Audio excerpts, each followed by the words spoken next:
नमस्कार आदाब, मैं हूं राव अकरम और आप देख रहे हैं मेरा हिंदी यूट्यूब चैनल। साथियों, अगर आप लोग मेरे इस चैनल पर नए नए आए हैं तो कृपया मेरे इस चैनल को आप लोग सब्सक्राइब कर लें और साथ में बेल आइकन की घंटी को दबाना ना भूलें। आज की इस वीडियो के अंदर हम बात करेंगे कि गलत तरीके से अगर आपने कोई भूमि कब्जा ली है और आपको मालूम नहीं है कि यह किस प्रकार की भूमि है और वह सरकारी भूमि है, तो उसके ऊपर अगर आपने मकान बना लिया है तो वह 100% उस मकान के ऊपर कार्रवाई हो सकती है। लेकिन इससे बचने के क्या उपाय हैं उसके बारे में भी जानकारी करेंगे। मैं आज आपको उन भूमियों के बारे में बता रहा हूं जिन भूमि के ऊपर आप अगर कब्जा कर लेते हैं तो ऐसी भूमि के ऊपर यानी आपके ऊपर कार्रवाई हो सकती है। तो चलिए वीडियो शुरू करते हैं और जल्दी जल्दी मैं आपको बताता हूं कि किस प्रकार की वे भूमि है जिनके ऊपर आपको कब्जा नहीं करना चाहिए। गलत तरीके से कब्जाई हुई मकान की भूमि के ऊपर कभी भी कार्रवाई हो सकती है। यानी गलत तरीके से कब्जाई हुई भूमि के ऊपर आप जब भी कोई मकान बनाए तो यह सोच समझ कर बनाए कि हो सकता है कि आपकी गाड़ी कमाई जो आपने सारी उम्र में कमाई हो और वह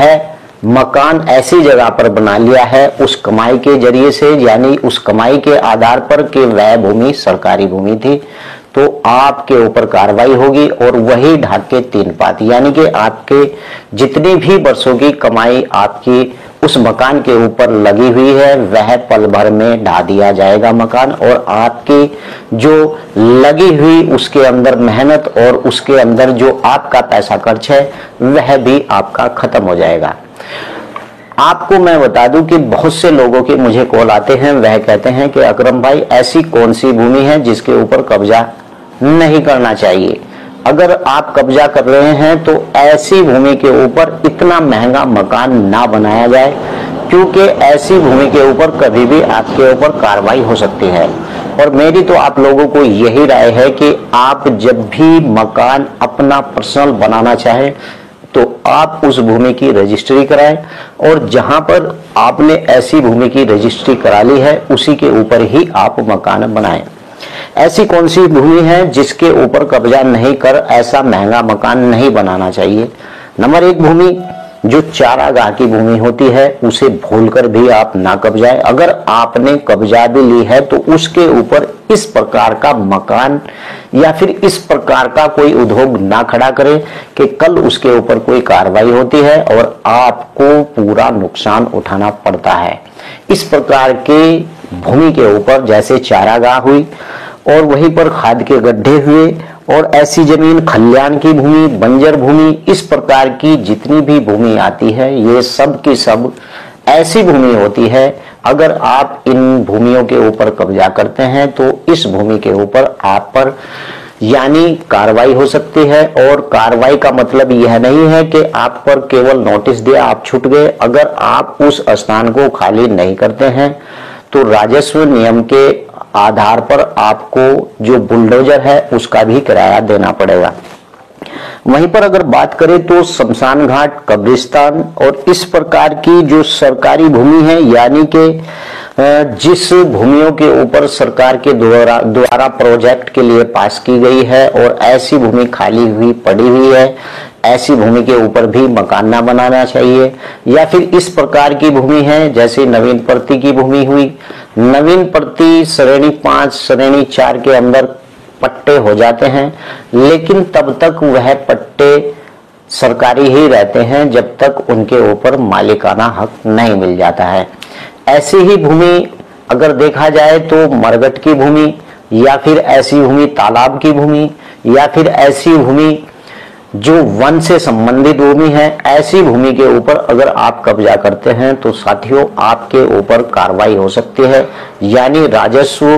के अधिनियम के प्रावधान के अनुसार, ये कोई नियम अभी का नहीं है, यह पहले से ही नियम है। बस बात इतनी थी कि राज्य सरकारें इन नियमों के ऊपर ज्यादा ध्यान नहीं देती थी और जो व्यक्ति जहां पर मकान बना लेता था बस वह उसके ऊपर बसा रहता था। लेकिन अभी अभी कुछ पहले से ऐसा मामला चल रहा है उत्तर प्रदेश और कुछ अनेक राज्यों के अंदर भी कि सरकार के द्वारा, राजस्व सरकार के द्वारा इन राजस्व के नियमों के ऊपर लगातार दबाव बनाकर ऐसे जगह को खाली कराया जा रहा है जहां पर लोगों ने सरकारी भूमि के ऊपर अतिक्रमण कर रखा है। यानी सरकारी भूमि के ऊपर अतिक्रमण करने का यही मतलब है कि आपके ऊपर कभी भी कार्रवाई हो सकती है। लेकिन आपको बताऊं कि ऐसी भूमि भी है जिनके ऊपर आपको स्टे भी मिल सकता है, भले ही वह सरकारी भूमि है और आपने अगर उस भूमि के ऊपर कब्जा कर रखा है, आपका बहुत ही पुराना मकान है और वह भूमि आबादी के अंदर आ रही है, तो आबादी के अंदर इस प्रकार की कार्रवाई नहीं की जा सकती क्योंकि नियम और प्रावधान के यह खिलाफ है। अगर आबादी के अंदर आकर कोई भी कानून इस बात को नहीं कहता है, चाहे वह भले ही सरकारी भूमि है, कि ऐसे मकानों को तोड़ दिया जाए। हाँ, अगर वह भूमि आज भी आबादी से अलग है और वह उस भूमि के ऊपर जबरदस्ती किसी का कब्जा है, तो वहां पर राजस्व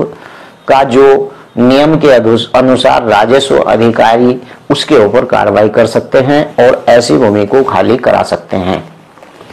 यानी कि सरकारी भूमि जितनी भी होती हैं, अगर किसी भूमि का आप लोगों को पट्टा जारी किया गया है ग्राम पंचायत की ओर से या फिर आपको कलेक्टर के द्वारा पट्टा दिया गया है और पट्टा देने के बाद यानी आपको कृषि भूमि का पट्टा दिया और उसके बाद उस भूमि पर आपको मालिकाना हक मिल गया, तो वह भूमि सरकारी नहीं रहती है।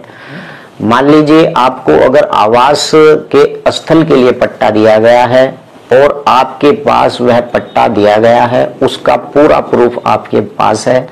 तो ऐसी भूमि के ऊपर भी कार्रवाई नहीं होगी। अगर ऐसी भूमि के ऊपर कार्रवाई हो जाती है तो उस अधिकारी की नौकरी भी जा सकती है, बस आपको अदालत का दरवाजा खटखटाना पड़ेगा। अगर आपकी आबादी के अंदर कोई भी अधिकारी, एसडीएम या फिर तहसीलदार, इस प्रकार का कोई भी अधिकारी जबरदस्ती वहां पर बुलडोजर या फिर जबरदस्ती वहां से लोगों को हटाकर ऐसे मकानों को खाली कराता है जो ग्राम की पंचायत के अंदर यानी आबादी के अंदर है, तो ऐसे तहसीलदार, एसडीएम को कोर्ट सस्पेंड भी कर सकता है। यानी कि इस प्रकार के अधिकारी के ऊपर खिलाफ कार्रवाई भी हो सकती है और ऐसे अधिकारी की नौकरी भी जा सकती है अगर वह आबादी के अंदर घुसकर इस प्रकार के मकानों को तोड़ेगा, क्योंकि ये नियम और प्रावधान के अंदर है। आबादी के अंदर का मकान यानी जिस आबादी के अंदर लोग बसे हुए हैं या फिर ग्राम पंचायत की ओर से उन लोगों को पट्टे जारी किए गए हैं या फिर वह बहुत ही पुराने मकान हैं, यानी कि सन 1980 से उस जगह पर आबादी हो चुकी है और आबादी घनी ज्यादा है, तो उस अधिकारी के खिलाफ आप हाई कोर्ट के अंदर भी अपील दायर कर सकते हैं। और इस प्रकार से आपको पहली बात तो यह है कि इस प्रकार की भूमि के ऊपर ना ही कब्जा करें तो बेहतर है। अगर आपने कब्जा कर भी लिया है तो इस प्रकार मकान बनाकर उसके अंदर इतना पैसा ना लगाए ताकि आने वाले वक्त के अंदर आपको कोई परेशानी हो। तो आज आपको मैंने स्पष्ट रूप से बताया कि इस प्रकार की भूमि पर दोस्तों कब्जा नहीं करना चाहिए। अगर आप कर भी लेते हैं तो उसके हथियार आपको तैयार रखने भी चाहिए। इस प्रकार से सिर्फ न्यायालय में जाकर ऐसे अधिकारी के खिलाफ डायरेक्ट आपको एप्लीकेशन या उस अधिकारी के खिलाफ आप डायरेक्ट मुकदमा करें तो तभी ऊंट पहाड़ के नीचे आता है। तो चलिए अगली वीडियो में फिर हाजिर होता हूं, लेकिन अगर यह वीडियो आपको अच्छी लगी तो डिस्क्रिप्शन में आप अपना